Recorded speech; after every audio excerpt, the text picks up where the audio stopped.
It seems almost any high-profile mystery brings conspiracy theorists out of the woodwork with at least one angle pointing to the Freemasons. From the street patterns of Washington, D.C., to alleged Masonic symbolism on the dollar bill, to the Kennedy assassination, there are those who would put the Freemasons behind it. Not surprisingly, then, is the belief by some that the Jack the Ripper slayings of the late 19th century, also known as the Whitechapel murders, were a devious Masonic plot. There are varying accounts as to how the Masons were involved, as is usually the case when speculators don't let facts get in the way of their theories. They all, however, identify Sir William Gull as the infamous Ripper. Gull appears as Jack the Ripper in books, movies, and countless internet posts, including the 1988 TV adaptation Jack the Ripper: The Final Solution and the 2000 graphic novel From Hell. Subsequently, the Hollywood movie From Hell, starring Johnny Depp, was loosely based on the novel.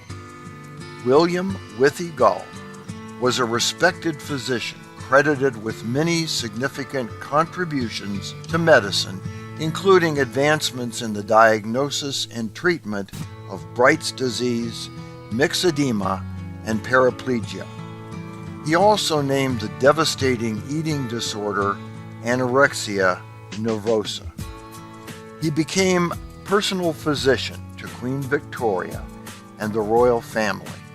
The conspiracy theory and premise of the movie, which parallels most of the Ripper Masonic theories, begins with the historical inaccuracy of Prince Edward Albert contracting syphilis. This allegedly tarnishes Gull's reputation as the prince's physician because Gull was unable to treat him. Gull, portrayed as a Freemason in the film, takes it upon himself to eradicate the prostitutes that caused the prince's affliction. He does this by murdering the prostitutes with the implication they are ritual killings associated with the Freemasons. Not to leave any stone unturned, the movie also depicts the prince as taking on the identity of Walter Sickert. Sickert, rather than being an alias for the prince, was in fact a 19th century painter. Some believe he once lived in Jack the Ripper's apartment, a speculation likely due to the fact one of his paintings was titled Jack the Ripper's Bedroom. To be sure, historically, Prince Edward Albert and Sickert were separate individuals. But in the movie, the prince becomes Sickert and marries Anne Crook, taking her away from her life as a prostitute. Together, the prince and Anne have a daughter, Alice. By English law, therefore, Alice becomes an heir to the throne, and the film surmises Queen Victoria ordered that this problem be eliminated. Gull, as the Ripper, takes it upon himself to do so in a far more grisly way than Queen Victoria had intended.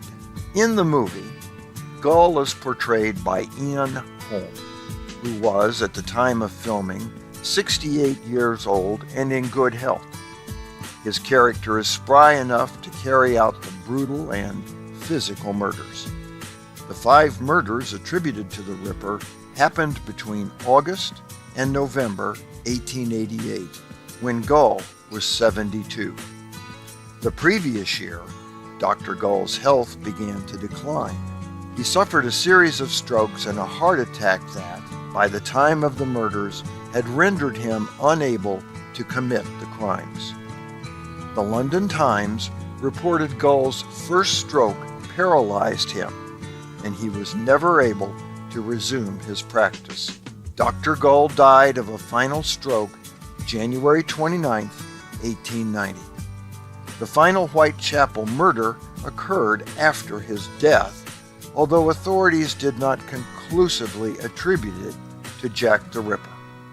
Whether or not that final killing was the Ripper's, the facts are certain that Gull was not Jack the Ripper, nor were the murders some sort of Masonic ritual. One final thing. There is not a shred of evidence that Dr. William Gull was a Freemason. For the Whence Came You podcast, this is Steve Harrison with the Masonic Minute.